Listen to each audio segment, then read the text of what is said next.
તો ગુજરાતમાં કેટલી દારૂબંધી છે ને એ ગુજરાતની જનતા જાણે છે. અત્યારે ગૂગલ મેપની અંદર ખાલી દારૂ વર્ડ સર્ચ કરશો ને એટલે 5-10 કિલોમીટરના રેડિયસમાં કેટલા દારૂના અડ્ડા છે ને એ ગૂગલ મેપમાં બતાવે છે. એટલું બધું ડિજિટલાઇઝેશન દારૂની અંદર ગુજરાતમાં થઈ ગયું છે. દારૂ, ડ્રગ્સ અને પટ્ટા ઉતારવા પર રાજકારણ ગરમ છે.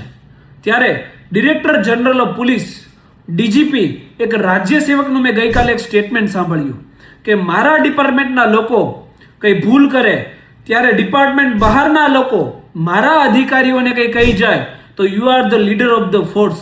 પણ ડિપાર્ટમેન્ટના બહારના કોઈ વ્યક્તિ મારા અધિકારીના કર્મચારીને કંઈ કહી જાય, તમારા અધિકારી કર્મચારીને કંઈ કહી જાય તો એ ટોલરેટ કરવાની કાંઈ જરૂર નથી. અહીંયા સાલું એ નથી સમજાતું કે ગુજરાત પોલીસ એ કોઈ કરિયાવરમાં લઈને આવી છે, ગુજરાત પોલીસ એ કોઈના બાપ દાદાની પેઢી છે, કોઈ ખાનગી સંસ્થા છે.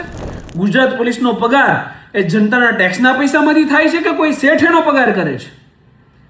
ગુજરાત પોલીસનું કામ એ જાહેર જનતાની સુખાકારી, સલામતી અને શાંતિ માટે કાર્ય કરવાનું છે. પરંતુ અત્યારે રાજ્ય સેવકોને રાજકારણી બનવાનો ચસ્કો લાગ્યો છે. રાજકારણીઓ સાથે સ્ટેજ ઉપર બેસવું, રાજકારણીઓની જેમ પોતાની ગાડી આગળ પાછળ 2 PCR વાન લઈને રખડવું, જાહેર જનતાના ટેક્સના પૈસાનો ડીઝલ સ્વરૂપે ધુવાડો ઉડાડવો, મોટિવેશનલ સ્પીકરો બનવું, નેતાગીરી જાળવી સ્ટેજ ઉપર આવીને જે ડ્યુટીનો સમય એને જનતાની સેવા માટે ફાળવવાનો છે એ માન સન્માનના સમારોહમાં જઈ અને વેસ્ટ કરવો, આ બધું કાર્ય અત્યારે રાજ્ય સેવકો કરતા થઈ ગયા છે. રાજ્ય સેવકો જેમનું કામ કાયદાને અનુસાર ચાલવાનું છે. આ ગુજરાત રાજ્યની અંદર દારૂબંધી માટે પ્રોહિબિશનનો કાયદો છે, ડ્રગ્સ બંધી માટે NDPS નો કાયદો છે. તો એ કાયદા મુજબ ચાલવું નથી, પરંતુ જેના માટે કાયદો નથી, જેમ કે કોઈ વ્યક્તિ વિરોધ કરે, ખોટાને ખોટું કહે તો એનો અવાજ દબાવવા માટે કોઈ કાયદો નથી. તો એવા સંજોગોમાં પોતાની એકતા બતાવશે, બેઈમાનો બધા ભેગા થઈને એક રેલીઓ કાઢશે, ખોટાને ખોટું સાબિત કરવાને બદલે સાચું સાબિત કરવા માટેના પ્રયત્નો અપાર કરશે, પરંતુ કાયદા મુજબ ચાલશે નહીં.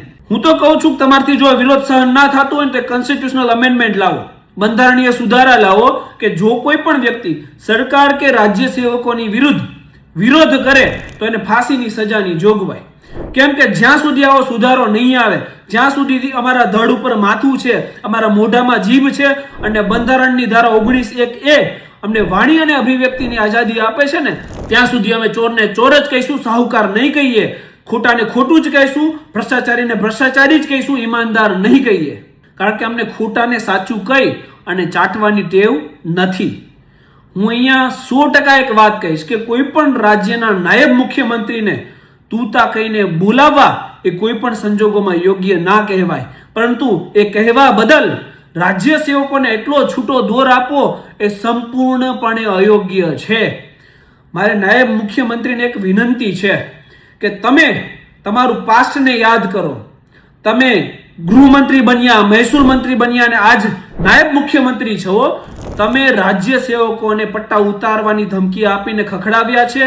એના આધારે જ તમે લોકચાહના મેળવી છે અને એના આધારે જ તમે નાયબ મુખ્યમંત્રી બન્યા છો.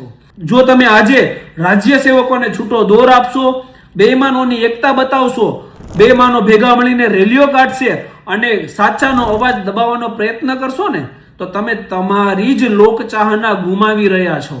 અને રહી વાત દારૂબંધીને, તો ગુજરાતમાં કેટલી દારૂબંધી છે ને એ ગુજરાતની જનતા જાણે છે.